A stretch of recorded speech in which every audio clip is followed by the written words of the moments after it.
Taranaki ay isa sa mga pinakamataas na bundok sa North Island na may taas na 2,518 meters. Halos kasing taas nito ang tatlong pinagpatong na Burj Khalifa. Pero di tulad ng Mayon na halos perpekto ang cone shape, ang Taranaki ay may pangalawang cone, ang Phantom's Peak na may taas na 1,966 meters. Pero ano naman itong berdeng bilog na makikita sa paligid ng bulkan? Sanhi din ba ito ng sumasabog na kalikasan? Well, ang bilog na ito ay isang national park. Itinayo ito sa paligid ng Mount Taranaki. Teka, park sa paligid ng bulkan? Di ba napakadelikado nun?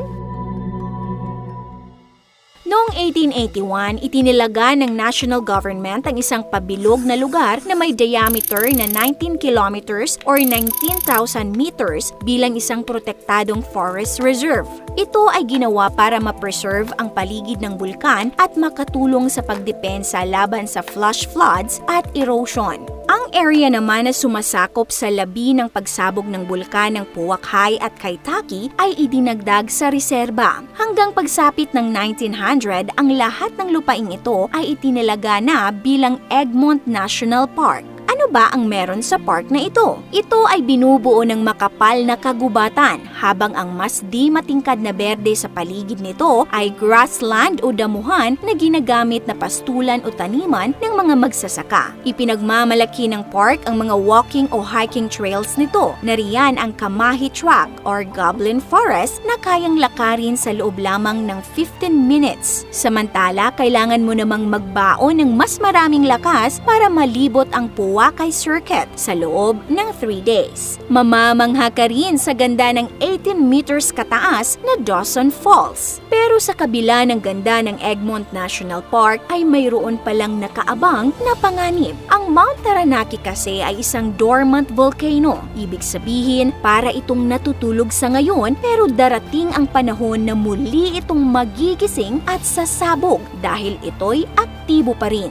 Una itong sumabog mga nasa 130,000 years na ang nakalilipas. Ang pinakahuling malakas na pagsabog naman ay naganap noong 1790. Sinasabing overdue na daw ang pinangangambahang muling pagsabog nito. Ayon kasi sa pag-aaral, sa nakalipas na 9,000 years, ang mga minor eruptions ng bulkan ay nagaganap tuwing ika-90 na taon, habang ang major eruption naman ay tuwing ika-500 na taon. Ayon pa sa pag-aaral na isinagawa ng Massey University, base sa mga naobserbahang seismic activity, hindi malayong sumabog muli ang Mount Taranaki sa mga susunod na 50 years. May dalamang panganib, hindi pa rin maitatanggi ang ganda ng Mount Taranaki. Ang taglay nitong perfection ay dinagdagan pa ng nakapalibot ditong national park na dambuhalang bilog kung mamasdan mula sa kalawakan. Patunay ang Mount Taranaki na kahit ang mapaminsalang pagsabog ay kayang magbunga ng isang likas na kagandahan.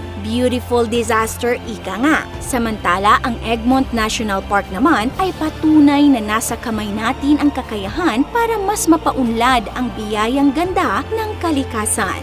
Kung nagustuhan niyo po ang content natin ngayon ay mag-comment po kayo ng yes. This is your Ate O from Ori.